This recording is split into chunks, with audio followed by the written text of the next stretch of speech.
Olá, olá, pessoal. Bem-vindos ao nosso encontro semanal de discussão do livro Poder e Dinheiro, do João Bernardo.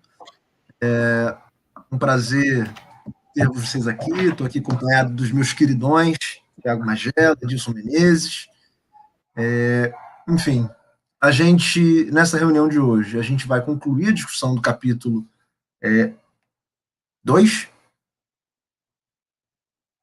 É o capítulo 2? O 3, capítulo 3. Vai concluir a discussão do capítulo 3, e conforme for, a gente já dá início também à discussão do capítulo 4. Estava confundindo isso. Mas antes da gente avançar nesse sentido, eu acho que seria importante a gente fazer uma breve consideração de um comentário que a gente teve no vídeo da semana passada. Não sei se o Edilson e o Thiago chegaram a ver. Eu imagino que mas foi um comentário do nosso querido Caio. Eu estou tentando aqui fazer a projeção. Só um instante.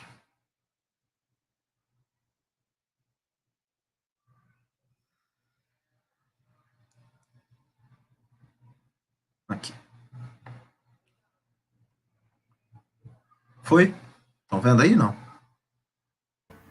Não, ainda não apareceu aqui, não. Não, para mim também não. Deixa eu tentar de novo. E agora? Enfim, o Caio fez esse comentário no vídeo 30, referente a uma fala do próprio Thiago. Oi, pessoal, tem uma pergunta sobre o tema que o Thiago aborda logo no início da reunião. Na maioria das vezes que escuto sobre a agência dos baixos, isso parece-me, sobretudo, resultado de uma escolha ética do historiador em enfatizar esse tema a nível narrativo ou escolha do objeto. Para vocês e para o João Bernardo, tenho a impressão de que é algo mais profundo, porque essa agência é uma premissa a nível teórico. Vocês podem comentar um pouco mais sobre isso? Um abraço a todos. Então, queria agradecer aqui, né, o comentário do Caio, e, enfim, incentivar também que quem por acaso acompanha as nossas reuniões de maneira assíncrona, para usar o termo da moda hoje em dia, que deixar esses comentários para a gente sempre muito interessante, sempre leva a gente a refletir sobre alguns pontos. Enfim, então deixo essa sugestão do Caio aqui para a gente abrir a nossa reunião de hoje. Thiago, Edilson, vocês querem fazer algum comentário de partida? Para manter a tradição do Mário, eu não. Tô brincando. Não, acho que primeiro reforçar, né, um agradecimento ao Caio pelo comentário. Essa é uma questão muito importante, né, para qualquer pessoa que pense estar fazendo uma história progressista, digamos assim, para até não usar outros termos, vamos colocar dessa maneira. E isso tem a ver, sim, com uma postura epistemológica, né? E aí eu posso até sugerir a leitura de um livro muito interessante, do Michel Louvi, As Aventuras do Barão Munchausen, se eu não me engano, Karl Marx e a Aventura do Barão Munchausen, se eu não me engano é esse o título, pela Boitempo, em que, em determinado capítulo, o Louvi está refletindo a respeito da capacidade de certos grupos sociais de fazerem uma crítica a respeito da ideologia do seu tempo. E aí ele vai recuperar uma discussão do Marx, na ideologia alemã, a respeito da capacidade da classe trabalhadora de exercer uma crítica ao mundo que ela está vivendo. Ou seja, a posição social da classe trabalhadora permitia a ela, digamos assim, uma posição privilegiada para realizar a crítica do próprio capitalismo, do sistema que ele estava vivendo. Me parece que essa conclusão lá que o Marx chega ainda tem uma validade no nosso tempo.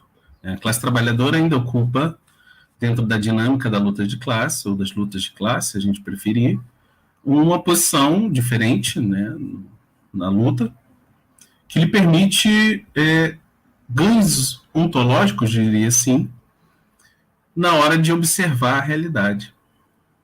E aí eu estou de acordo com o Charles Louvi nesse sentido. E aí por que eu estou fazendo essa digressão ao Louvi? A capacidade ontológica que a classe trabalhadora tem por sua posição no sistema social. Porque me parece que qualquer tipo de tentativa de escovar a história contrapelo passa por essa compreensão do seu lugar na sociedade. E aqui, acho que para mim, para o João Bernardo, e eu acho que o Eduardo e o Edilson, claramente nós somos intelectuais, se a gente se puder colocar dessa forma, da classe trabalhadora. Eu não tenho o menor problema de pensar dessa maneira e até alargar o próprio conceito de intelectual para rappers e por aí vai, como o João Bernardo faz em outro texto, lá no Passa a Palavra. Então, partindo desse pressuposto, obviamente que uma condição de olhar para esse passado, a partir dessa premissa, desse pressuposto teórico, da nossa posição no mundo, fica muito difícil não observar a agência dos subalternos. Ou não ter a agência dos subalternos como elemento chave da própria luta de classes. E aí faço essa questão de destacar isso, porque durante um bom tempo, eu diria principalmente dos anos 50, dos anos 70, a gente tem digamos assim, uma hegemonia do estruturalismo, no qual as ações dos grupos sociais muitas vezes eram analisadas de forma mecânica, né? E, de certa forma, nos últimos anos, eu diria nos últimos 20, talvez nos últimos 30 anos, a gente tem um resgate da tradição do Thompson e muitos outros autores, uma boa tradição marxista que vai buscar o Benjamin, o Gramsci, por aí vai, o Katz, né, para refletir a respeito da relação que os subalternos têm na transformação das estruturas sociais, que eu acho, a meu ver, é um elemento chave de todo mundo que pensa ainda ser possível transformar o mundo. E eu acho que aí é mais ou menos a forma como eu estou entendendo o problema e sim, eu acho que você fez uma leitura correta, cara. Acho que para a gente esse é um pressuposto teórico chave, muito além de uma postura ética. Eu acho que aqui a postura ética seria não falsificar o passado. Essa seria o princípio de uma postura ética de um historiador. Mas eu acho que aqui a gente vai além, sim, porque é uma postura teórica, de enxergar o mundo a partir das lentes subalternas. Enfim, não sei como o Edilson vê o problema. Bom, eu gostei muito da tua fala, Mariela. Também quero reforçar, junto com o pessoal, agradecimento ao Caio, a participação, etc., porque o diálogo é sempre muito interessante. E saber que tem gente que está acompanhando, está pensando junto com a gente, é sempre bacana. A questão, acho que o Mariela amarrou esse último ponto, inclusive, muito bem. A sua dimensão ética talvez seu menor ângulo.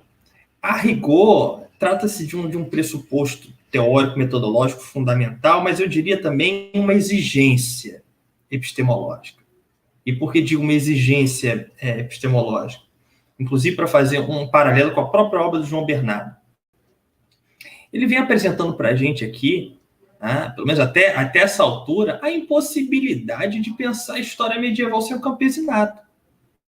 Porque, a rigor, o que mais temos?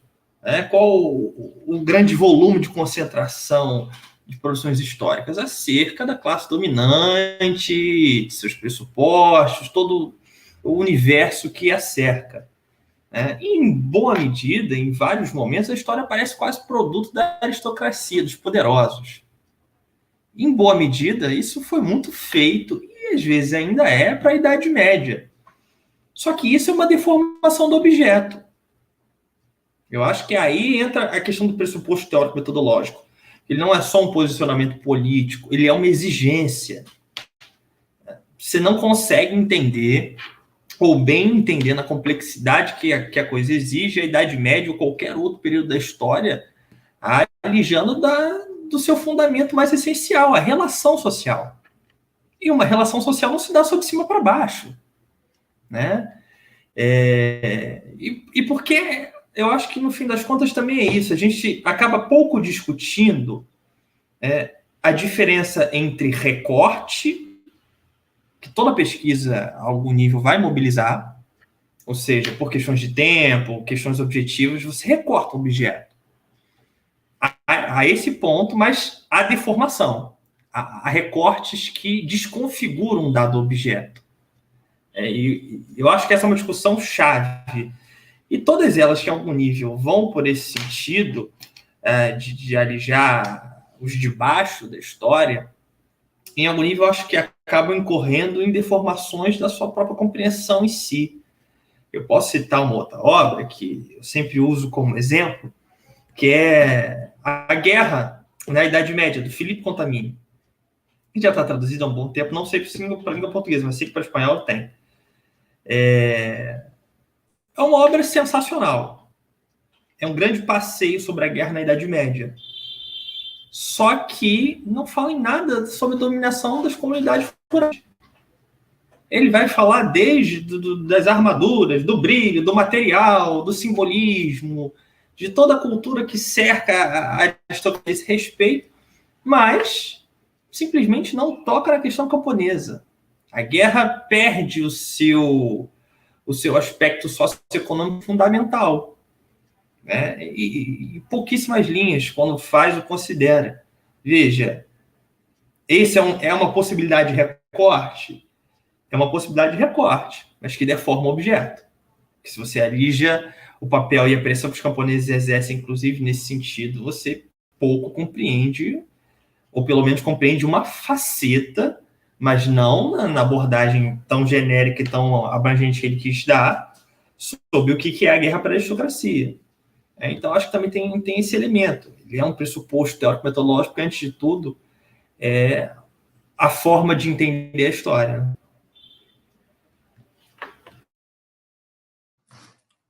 Correndo o risco de me repetir aqui em algum nível, eu acho que é por aí mesmo. É pensar que nessas sociedades, né, que a gente está considerando aqui, a sociedade medieval, as sociedades medievais em particular, o campesinato é um grupo fundamental, a maioria esmagadora daquela sociedade. Compreender a maneira como esse grupo interage, como esse grupo atua, é fundamental para entender as dinâmicas da própria aristocracia. E como o Tiago estava destacando, existe uma enorme concentração, uma maciça concentração nos estudos medievais brasileiros em particular, mas é algo bastante difundido, mas a medievalística brasileira, particularmente, o que eu falo se aplica particularmente à historiografia brasileira, se concentram muito nos estudos da aristocracia.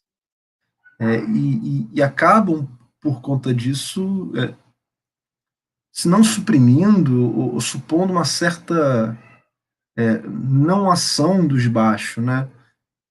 Isso vem de uma longa tradição, né? Tem um autor, que agora não me vem o nome, mas que fala de uma longa tradição de culpabilizar ou de escrachar os camponeses, né, como grupos que são sempre nativos, o famoso saco de batatas, para usar a referência do Marx, num texto famoso.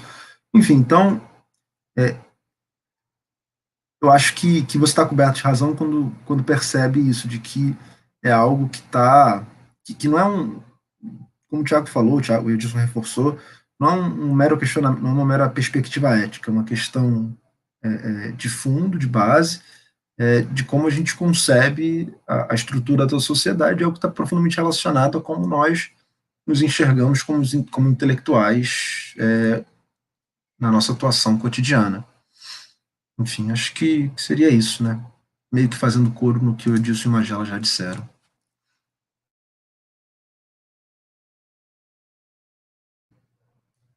Enfim, Lamentar aqui também, aproveitar esse momento aqui para lamentar profundamente as ausências de hoje, né? O nosso queridão Matheus, que já deu sua saudação aqui nos comentários, faz muita falta. Queridão Mário Jorge, que não pôde não pôde se somar a nós até agora. Então, são faltas que vão colocar essa reunião aqui num nível que vocês não estão acostumados. A falta desses dois membros, só podemos lamentá-las. Mas, enfim. Bom, espero que tenha contemplado a questão que o Caio coloca, porque, no fundo, eu acho que essa é uma questão que todo historiador tem que se colocar de partida, né? Em que nível é possível recompor essa realidade descartando o grupo social majoritário, né? Então, eu acho que esse é um elemento chave de qualquer tipo de reflexão sobre a Idade Média, em geral. Então, Caio, eu acho que esse é um elemento crucial de qualquer pesquisa voltada, eu diria até para o pré-capitalismo como um todo. E às vezes não é nem descarte, mas é o que eu estava falando, é supor a inação, né? Como se esses grupos até importassem, mas as decisões são tomadas numa corte, pelo rei, e toda aquela decisão impacta de maneira quase que unilateral, reverbera por toda a sociedade de maneira quase que unilateral. Enfim, acho que esse é o ponto mais importante, que o conflito é o elemento chave para a gente entender o que está se passando aqui. Bom, seguimos então para o texto em si. Sim, sim. Como eu havia dito antes da gente começar, o Mário tinha questões aqui a formular, eu imagino que fosse a respeito dessa relação dos eremitas com os incultos e também com a violência. Eu lembro que ele tinha falado a respeito da violência, esse processo aí de enquadramento do campesinato. Uma questão que eu queria pensar aqui com vocês, de partida, é a respeito dessa dinâmica, né?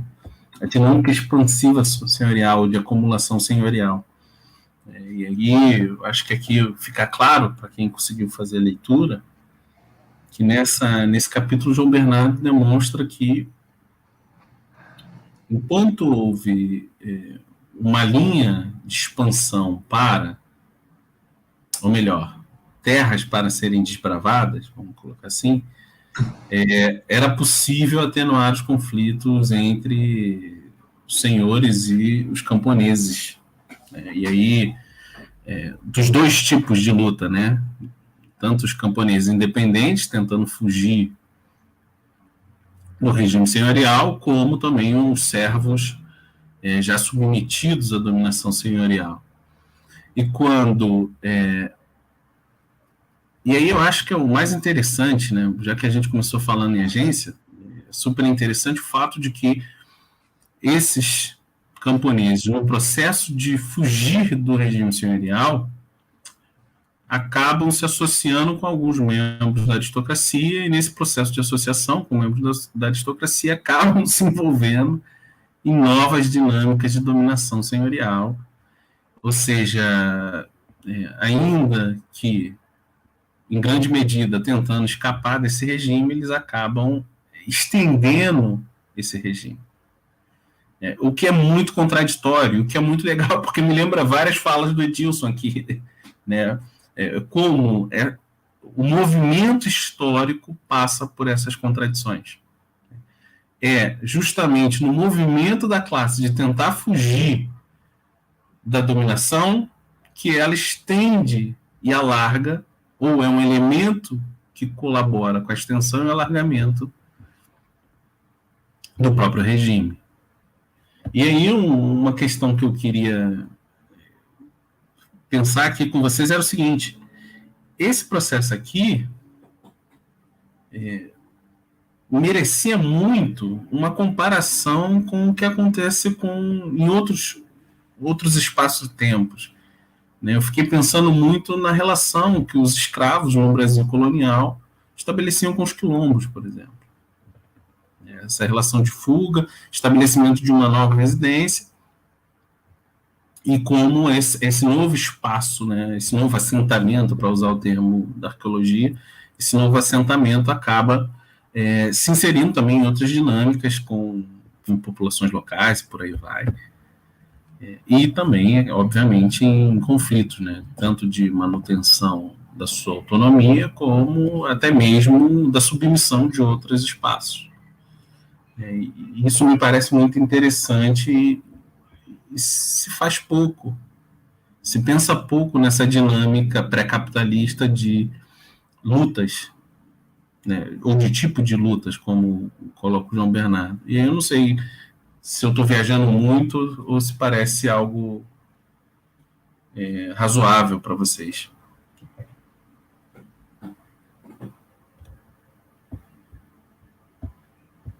Eu acho a comparação, né?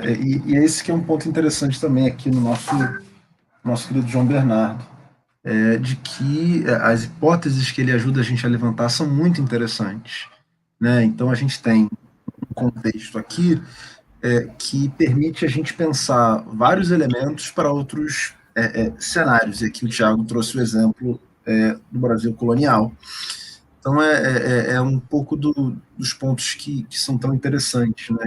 De demonstrar como é que do potencial de levantar questões, né? Que esse texto tem para a gente, né? De pensar como é que as relações que estão se dando ali na Europa, como é que elas poderiam ser pensadas para outros cenários. Me parece seria uma via interessante de ser explorada. Alô, Faperd! Eu estava pensando nisso. Porque hoje nessa reunião seria muito interessante o Matheus também participar, né? Uma pena que ele não está aqui hoje, porque é um capítulo em que o João Bernardo dá centralidade para os incultos. É uma grande centralidade para os incultos, como um espaço-chave nessa articulação do regime senhorial. Não que outros autores não façam, Duby também dá um espaço considerável, né?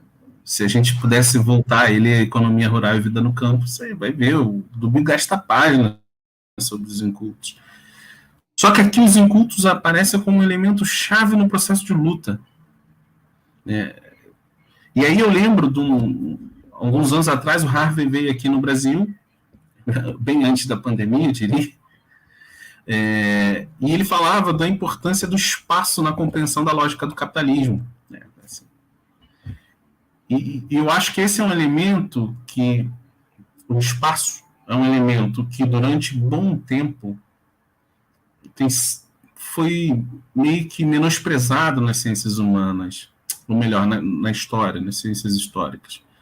E que com o giro espacial que vem da arqueologia, isso cada vez mais vai ganhando espaço. Espaço vai ganhando espaço. Né, na leitura dos historiadores. Mas, enfim, insisto, né, o quanto esses incultos ocupam um papel importante nessa dinâmica de disputa pela própria autonomia. Né, e aí eu lembro dos livros que tratam dos Países Bascos, por exemplo, no qual a região montanhosa lá, que é as Asturas e o País Basco, foram fundamentais para a resistência, por exemplo, contra os romanos e depois até contra os muçulmanos. Então, esse elemento geográfico, né, digamos assim, ou geoecológico, é chave nessas lutas do campesinato. Inclusive, lembrei aqui, semana passada eu dei aula na escola para os meus alunos de Revolução Haitiana, e eu comecei... Por que eu lembrei disso? Justamente por essa questão geoecológica.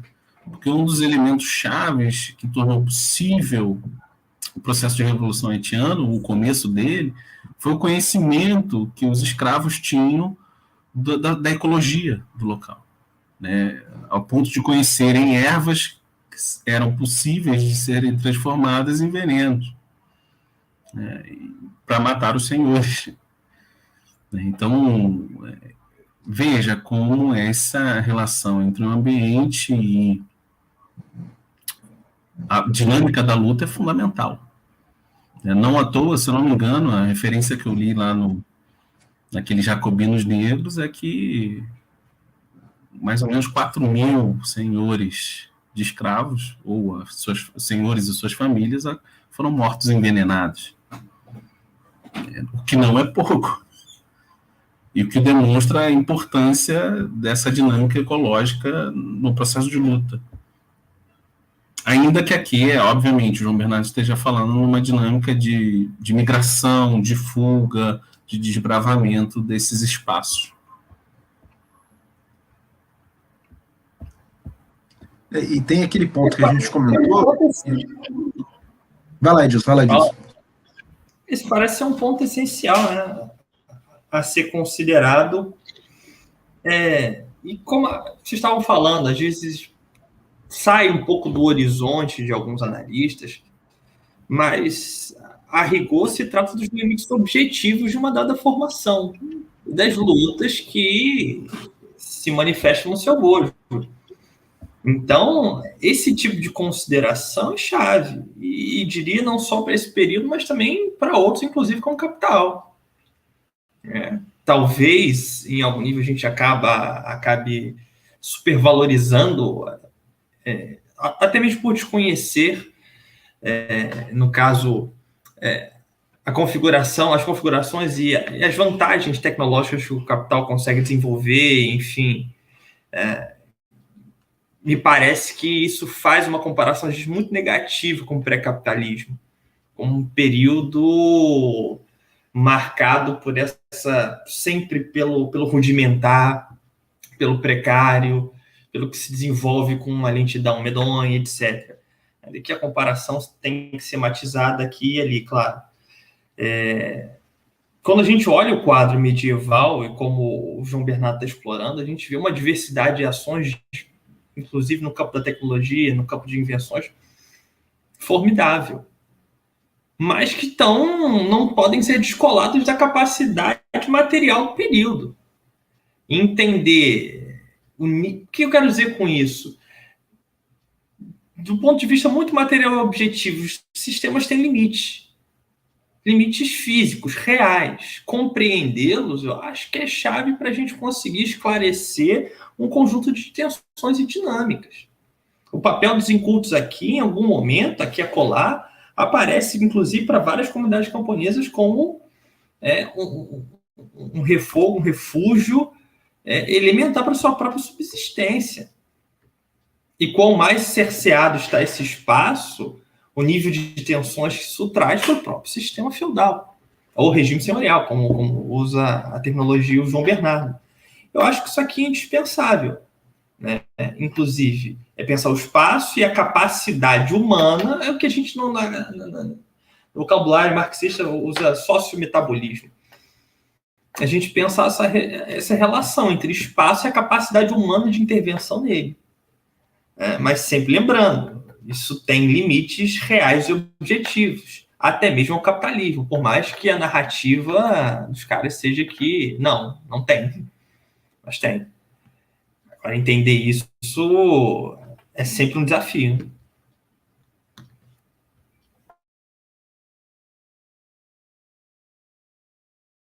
Né?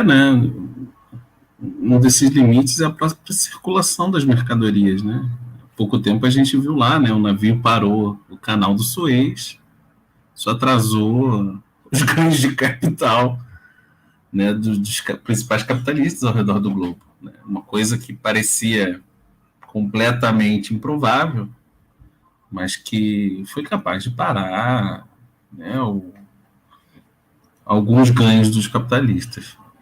E aí tem também a questão da centralidade, no caso do capitalismo, a centralidade do trabalho, que muitas vezes é minimizada de forma absurda por esses profetas do capital, digamos assim.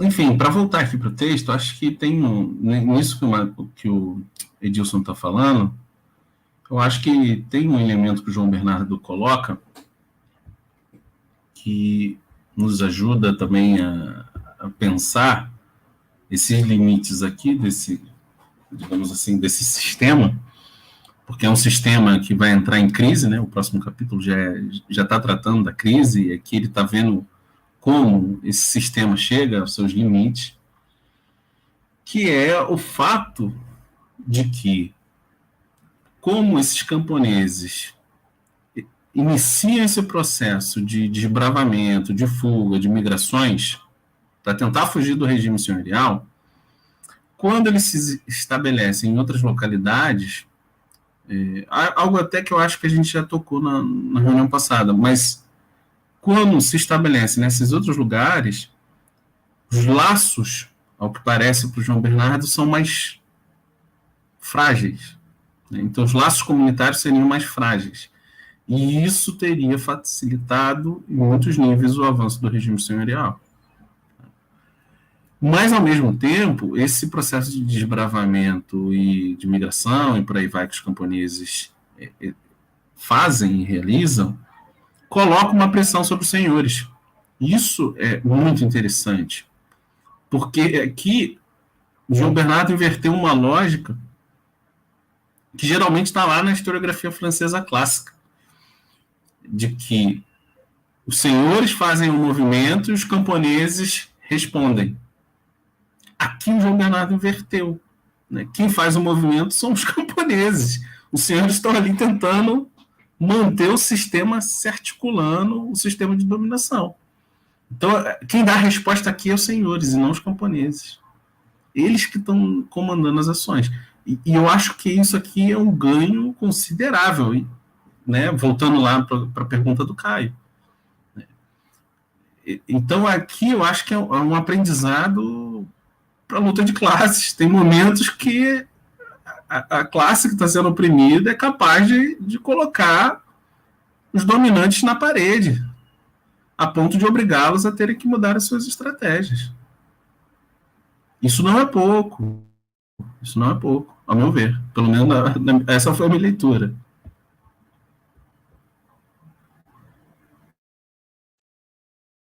Uma coisa que também eu acho que está muito correto na leitura, Thiago, é uma coisa que a gente podia aproveitar para pensar aqui também, é na questão da proposta que ele tem sobre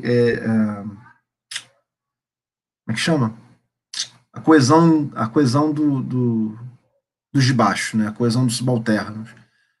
Que um dos argumentos dele, né, que estrutura a lógica dessa pressão, inclusive, é a ideia de que a coesão dos subalternos nesse processo. Olha, obrigado pelo comentário, Luciana. Acho que tem ela. Ah, sim. Ela fez um outro comentário. Exato, exato. Esse é o ponto. E o que é interessante, né? E aí, nesse é um ponto que eu queria conversar com vocês, que a gente já começou a discutir na nossa reunião passada. Um dos pontos que o João Bernardo aponta como hipótese, né, dessa possibilidade de entrada dos senhores, né, no movimento seguinte ao arroteamento, ao avanço para os incultos, é a ideia de uma certa falta de coesão dessas comunidades que avançam, né? Porque ali você facilitaria o processo de fusão, que ele está chamando, entre os camponeses livres e os escravos fugitivos, ou os servos fugitivos, e isso teria gerado comunidades menos coesas. E esse é uma concepção que a gente poderia pensar um pouquinho melhor, talvez. Né? Um dos casos que ele comenta aí, que é o caso do Vale do Douro e o Alto Vale do Ebro, são dois contextos que a gente talvez pudesse considerar com com mais atenção. O que me parece é que os níveis de coesão ali, né, isso foi um tópico que eu estudei de maneira um pouco mais detalhada, é que os níveis de coesão naquele espaço do campesinato foram bem maiores do que o João Bernardo está propondo. E aí a minha questão é o quanto que isso impacta na leitura que ele faz. Então, o João Bernardo, quando fala do Vale do Ebro e no Vale do Rio Douro, na Península Ibérica, ele parte, sobretudo, de alguns autores muito clássicos da historiografia espanhola. O Barbier de Virril, o Pierre Bonassi é um francês, mas que é Albornoz. o Sanches Albornoz, e é uma historiografia clássica, importantíssima, mas que tem sido revista, tem sido reinterpretada à luz do que o Tiago chamou de giro espacial, à luz do que normalmente também se fala de giro arqueológico, e o que tem se apontado é que essas regiões elas presenciaram uma coesão desse campesinato que não foi pequena, ou que foi pelo menos maior do que está aparecendo aqui na proposta de leitura do João Bernardo.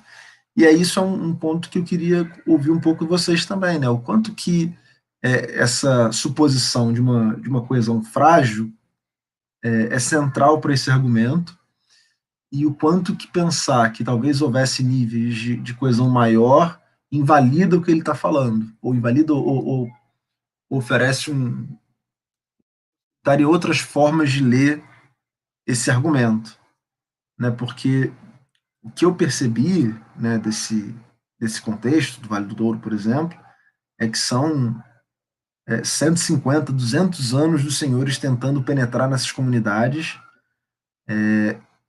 com um grau de coesão muito maior do que aparentemente estava presente nessa historiografia mais tradicional, e o processo se conclui, né, com a penetração dos muçulmanos, né, com a conquista muçulmana, sem que os senhores tivessem conseguido, de fato, uma penetração considerável em boa parte dessas comunidades camponesas.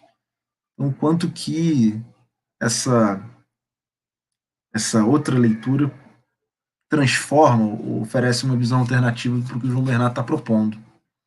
Eu queria ouvir um pouquinho de vocês, porque eu acho que, ainda que o movimento que ele proponha seja, no geral, correto, acho que talvez ele seja mais nuançado e talvez tenham havido mais ilhas de autonomia, para usar a referência do Chris Wicca, né, da pele do leopardo, talvez tenham havido mais ilhas de liberdade ou de relativa autonomia do que a princípio se supunha. Enfim, queria ouvir um pouco vocês também. Assim, eu acho até que ele, quando vai falar do Vale do Ebro e do Douro, ele admite que são regiões que têm mais coesão do que outras. E eu acho que aqui um dos elementos chaves que pode explicar essa maior coesão do Vale do Douro e do Ebro é a dinâmica de guerra. O processo, no caso ali que ele está pensando, porque são dois momentos, né, Dudu? Ele trata dessa região num momento até 711, e depois ele vai tratar no momento posterior, né, acho que já no século IX, quando começa-se uma expansão cristã para o sul. E eu acho que são dois momentos diferentes. Eu acho que até 711 há um altíssimo nível de coesão das comunidades camponesas. O que explica, talvez, a grande dificuldade da aristocracia submeter a uma dinastia entre os visigodos. Eu não sei, eu pensei isso quando li. Pode estar viajando, porque não é um momento que eu estudo com muito cuidado, mas talvez isso explique, porque aí o campesinato independente tem muita autonomia e se liga conforme seus interesses. E aí, é claro, os camponeses não são idiotas. vão atuar conforme, digamos assim, as alianças que lhes permitirem manter níveis maiores de autonomia.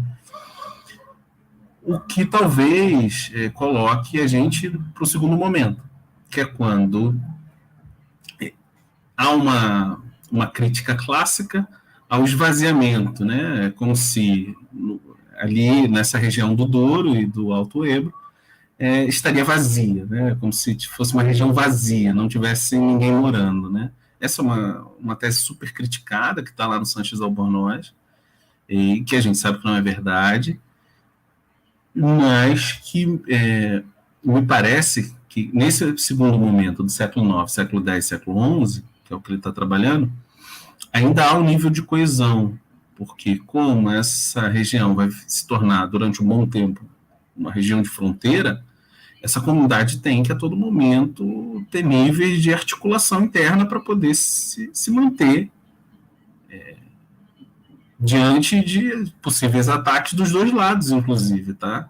É diferente do que uma historiografia tradicional diz, que os camponeses só eram atacados pelas tropas muçulmanas que vinham do sul, não. Às vezes, os saques vinham do norte também.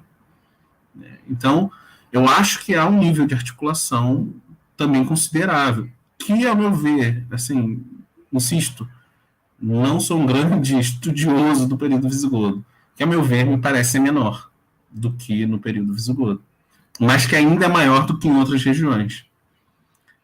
Tanto é que é capaz de manter a realeza com algum nível de concentração de poder maior do que, por exemplo, na França, que o Edilson estuda no mesmo período. Que é quando lá ele vai entrar no capítulo 4, ele vai mostrar que a crise do Império Carolíngio, a dificuldade do Império Carolíngio de se manter, justamente porque no processo de expansão carolíngio ele vai diminuindo a capacidade de manter um campesinato independente, porque ele vai submetendo o campesinato.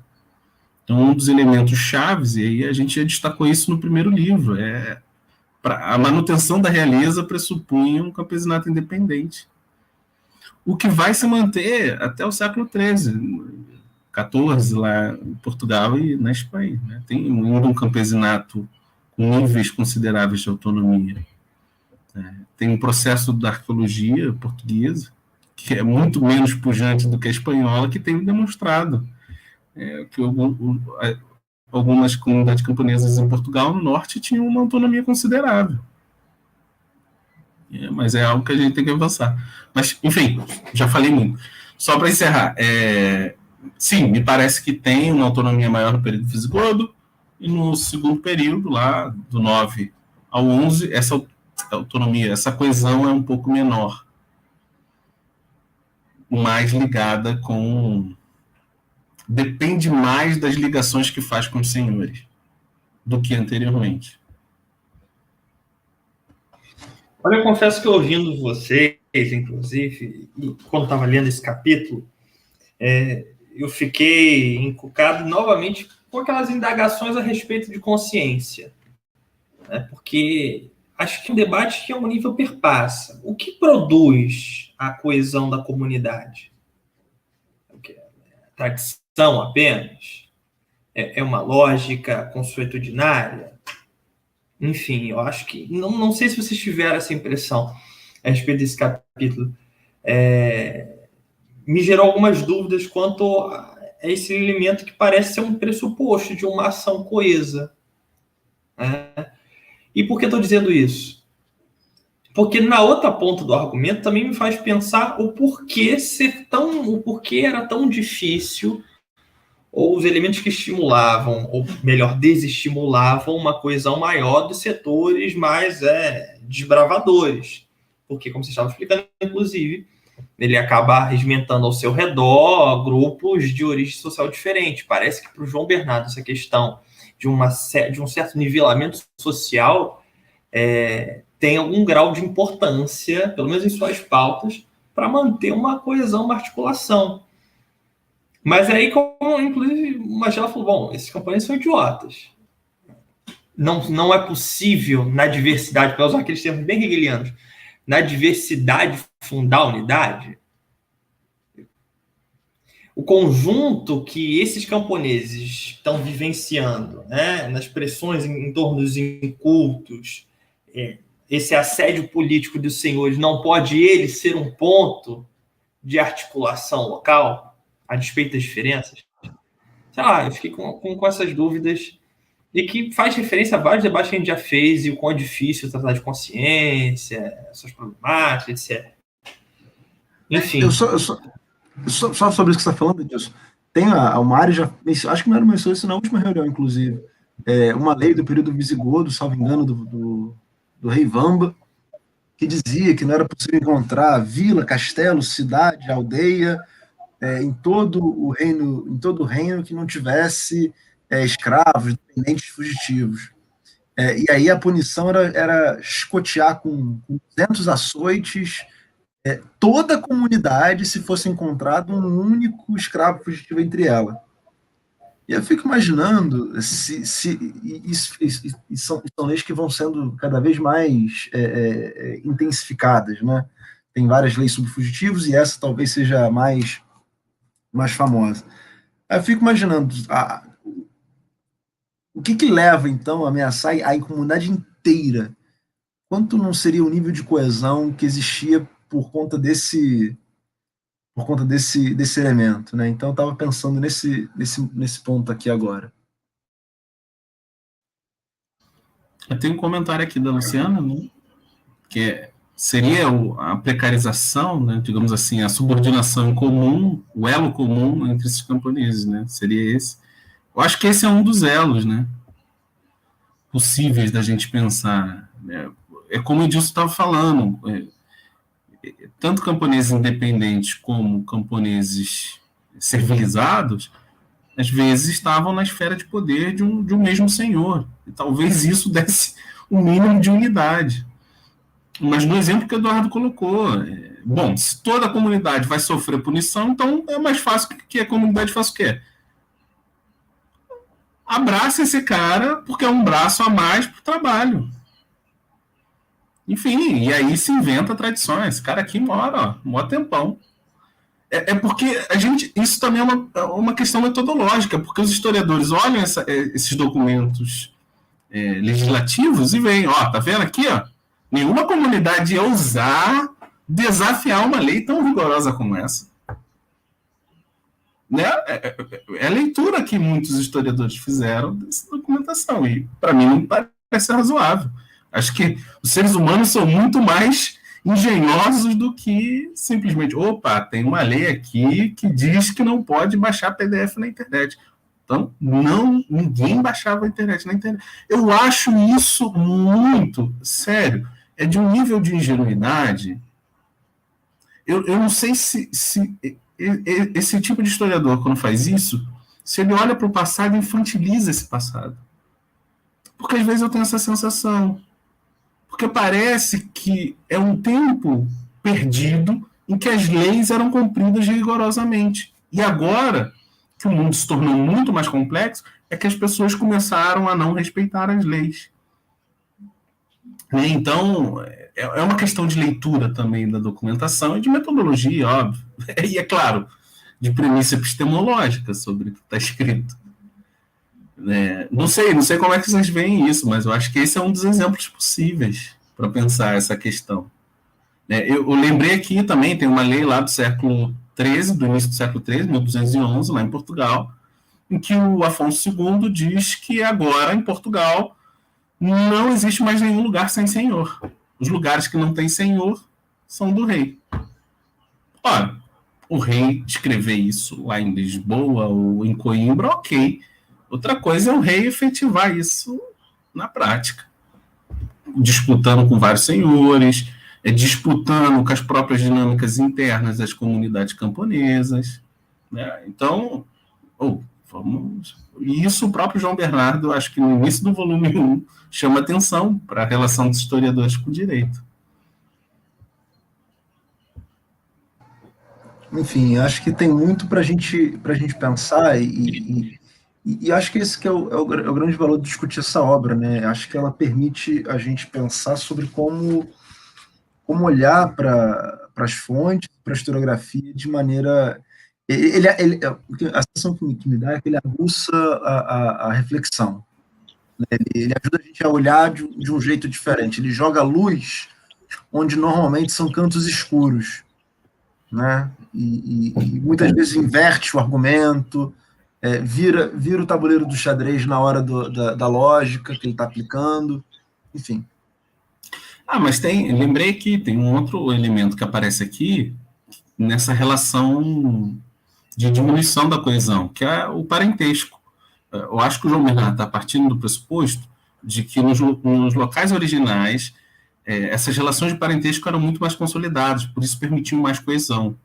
Quando começa esse processo de desbravamento e também de migração, de fuga e por aí vai, essas dinâmicas do parentesco elas vão se desestruturando. Né? E esse é um elemento que, na lógica do João Bernardo, fragiliza essa coesão. Esse é um elemento chave, Eduardo, para a gente discutir. Uma questão que a gente podia colocar para o João Bernardo, no dia que ele aceitar o nosso convite aqui, mas se estabelecem novas tradições, se estabelecem novas relações de parentesco. É óbvio que isso não é de um dia para a noite, mas essas novas relações de parentesco vão surgir. Né? Se elas vão criar mais ou menos coesão é uma outra coisa, outra pergunta. Porque é isso. Eu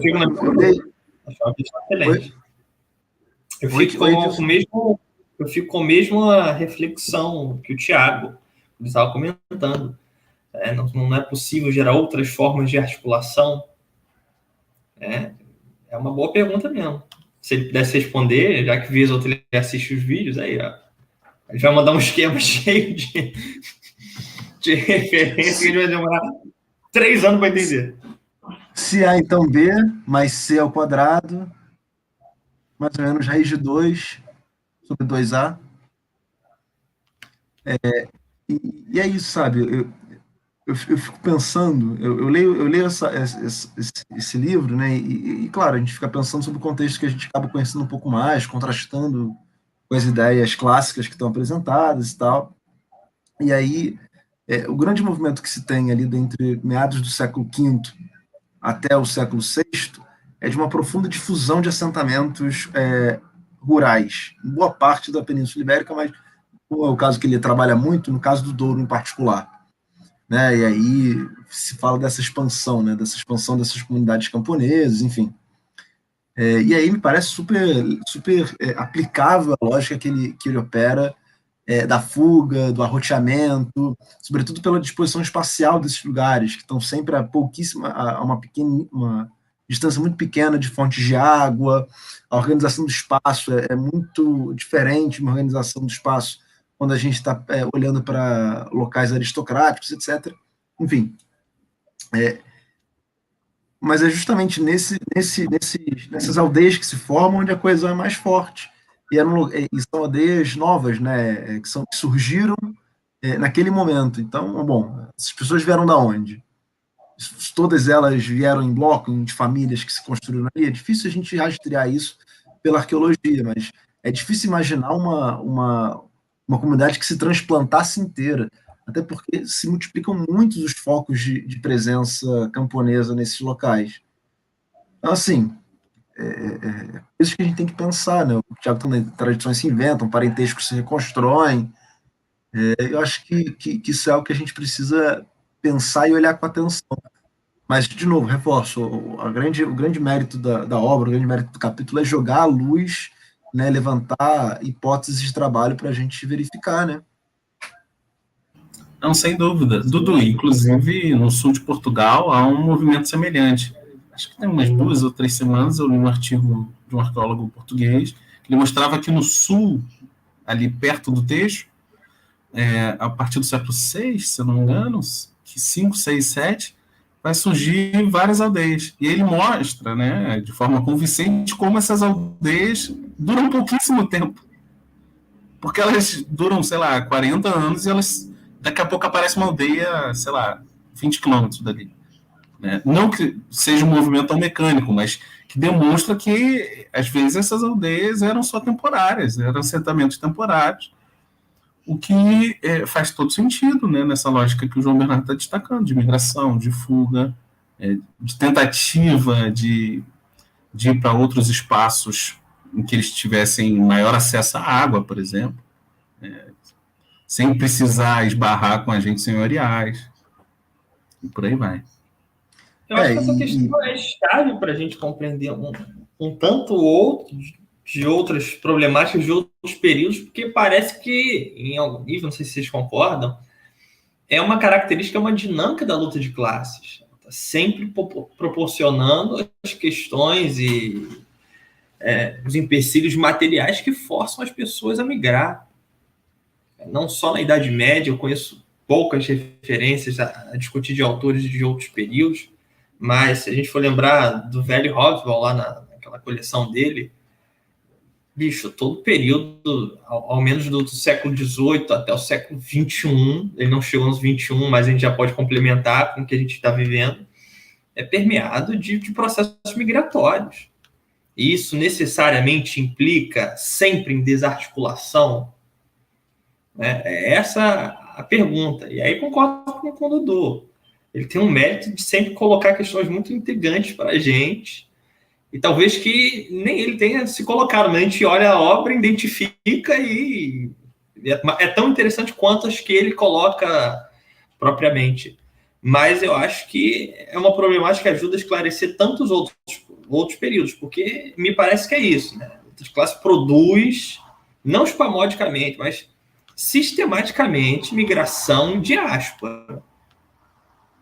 E isso não me parece ser uma chave lá tão adequada, pensar que necessariamente essas locomoções enfraquecem os níveis de articulação. Elas podem colocar em outro patamar. Enfim, a oscilação de coesão muda, não há dúvida, mas você pode reforçar os laços de outras maneiras. E a invenção de tradição, ou a reinvenção de tradição, é sempre um ponto importante. Eu fico imaginando os bairros de imigrantes, né? Que vão se formando.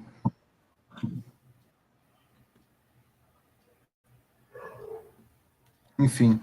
Sem dúvida, eu lembro, Eduardo com certeza vai lembrar, no período que a gente teve a felicidade de passar lá na casa de Velázquez, quando eu me sentia muito sozinho, né? Porque você é um estrangeiro, não deixa de ser.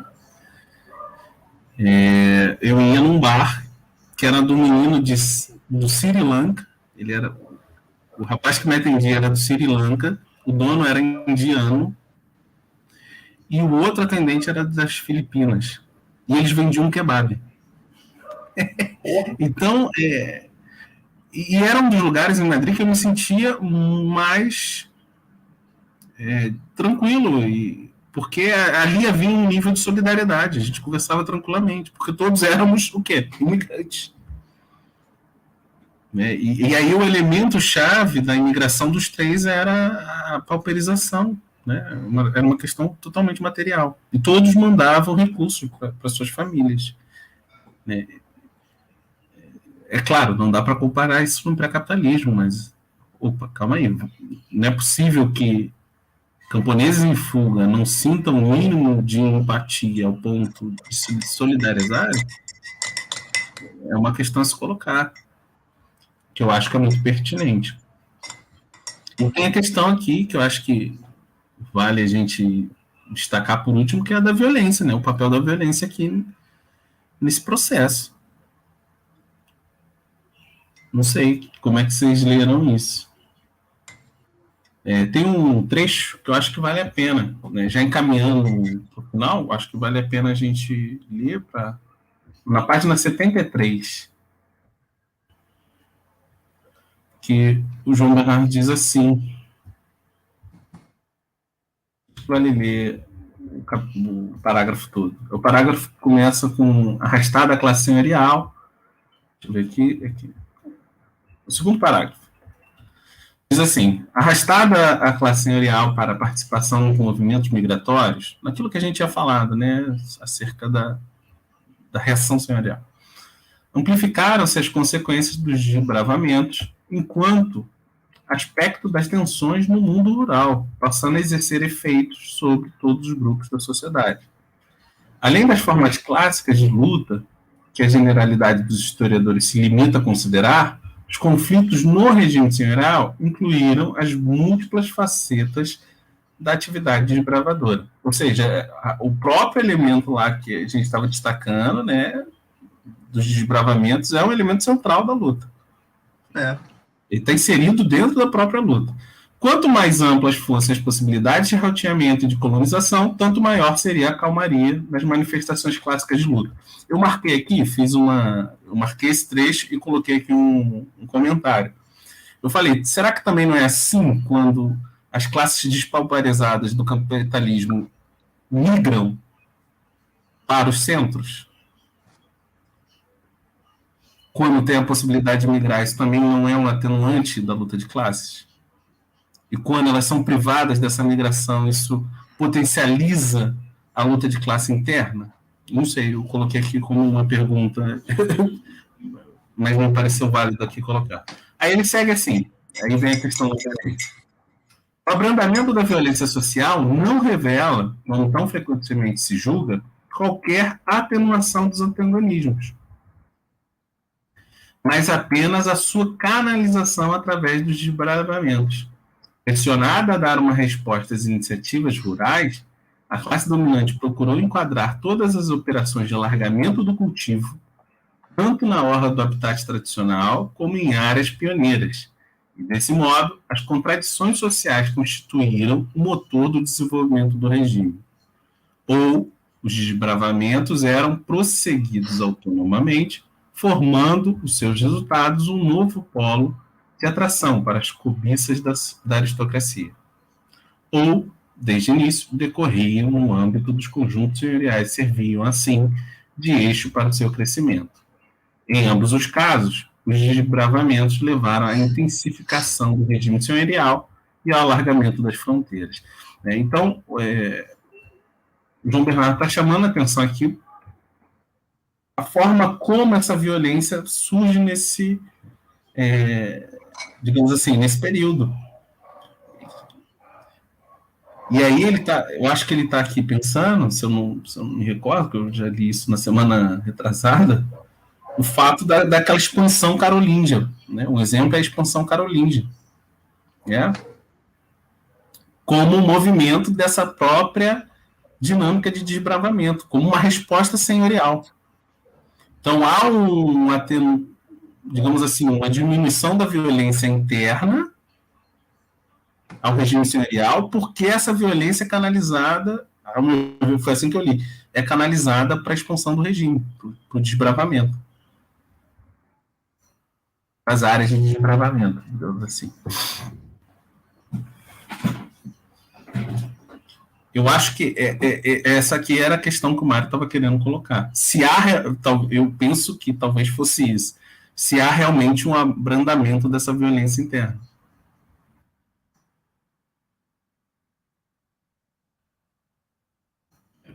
Sei.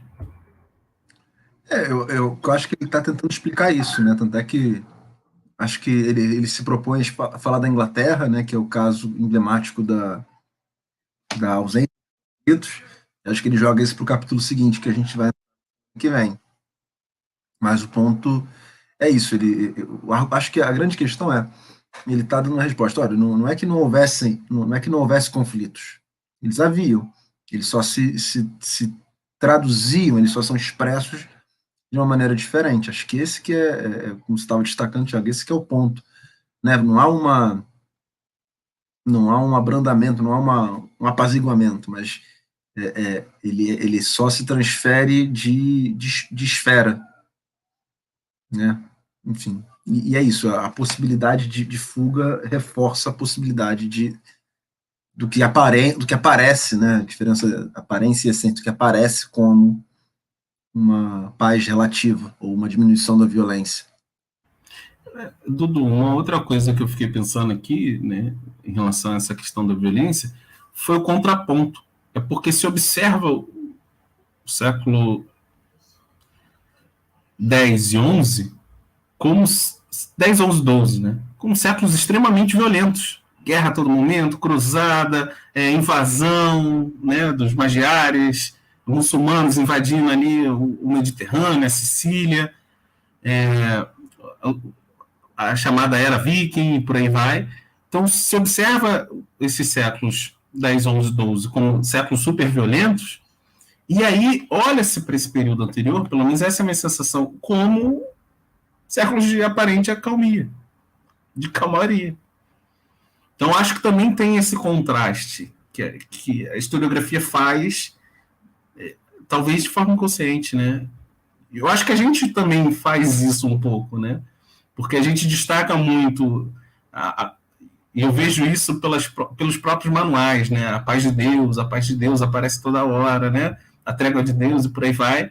E parece que antes, não, ó, teve aqui uma escaramuça ou outra, mas no geral, ó, período extremamente pacífico. E o João Bernardo está chamando a atenção que não é bem assim, né? Eu queria muito fazer.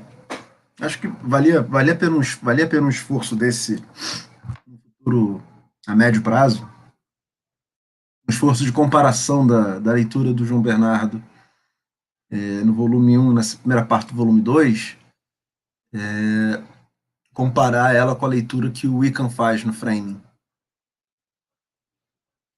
Fazer o contraste, porque é isso, eles partem de perspectivas contrapostas, mas eu acho que teria muito a se ganhar de uma comparação entre as leituras dessas duas obras, sobretudo porque o Frame é uma obra muito conhecida, mas infelizmente o Poder e Dinheiro não tem o mesmo prestígio, o mesmo destaque que tem Frame.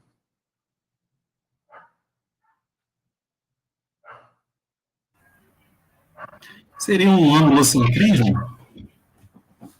Não, eu acho que pior que não. Acho que acho que o fator central é um escreveu em inglês, outro escreveu em português. Então, Um angulocentrismo. mas aí eu acho que menos que o anglocentrismo é um lusoperiferismo. Pode ser. Um lusoperiferismo. E aí eu acho que também tem muito a ver com a dinâmica do prestígio que os espaços dão, né? Chris Wickham é professor de Oxford, o João Bernardo é entre milhares de aspas, um outsider da academia, enfim. Então acho que isso também tem um ponto que também é importante, do prestígio que existe em torno de cada um dos nomes, pelo posto que ocupa. Enfim, é uma sensação que eu tenho. Também numa biografia política, né, de cada um. João Bernardo é um cara, não só por essa obra, mas pelas outras tantas coisas que escreve, como talvez a gente podia, comparando com o Zé Paulo Neto, dizer que é um marxista empedernido, marxista ortodoxo, claro que na brincadeira da coisa, mas que não esconde, inclusive em suas intervenções públicas, mas as suas posições revolucionárias, né? Não sei o quão, acredito que isso conte significativamente para enaltecer um autor ou não, né? E esse é outro ponto interessante, né? O próprio Wickham reivindica o marxismo. Mas é aquele marxismo, me parece, é um marxismo que pode entrar na academia. Não sei se é essa pegada, né, João Bernardo? Há marxistas e marxistas. Sim, mas esse é o ponto, é o elemento que acho que valorizaria uma comparação entre essas duas obras, o Framing e o João Bernardo. Acho que teria aí coisas interessantes a gente para perceber como é que, inclusive, a concepção de marxismo que cada um dos autores tem leva a leituras distintas, né? Só queria dizer que os algoritmos... Em vários momentos, totalmente não se diz marxista, veja só. E às vezes é reconhecido entre alguns pares como um marxista, pelo menos na França, que levaria para um outro viés. Sim, não, sem dúvida. Eu lembro que num congresso na École Française de Rome, um professor italiano, conversando com ele sobre o livro do Ica, ele virou e falou para mim, é um livro muito bom, mas ele é muito marxista, né? Eu falei, então tá. Se ele é, ele é. Mas eu estava brincando aqui porque com os algoritmos, né? Quando a gente joga o nome do João Bernardo no Google, embaixo, do lado direito, quando aparece ali o João Bernardo, né? E o link para o Wikipedia, abaixo aparece também pesquisados, né? Relacionados ao João Bernardo. Aí aparece a Ellen Wood, o Marx, o Sartre e o Adorno. Quando a gente pesquisa o Chris Wickham, aparece John Darwin, James Barish, Christopher Dyer. Né? Então, há uma diferença significativa até para os algoritmos aqui entre o João Bernardo e o Chris Wickham. Enfim, fechamos hoje, pessoal? Acho que sim.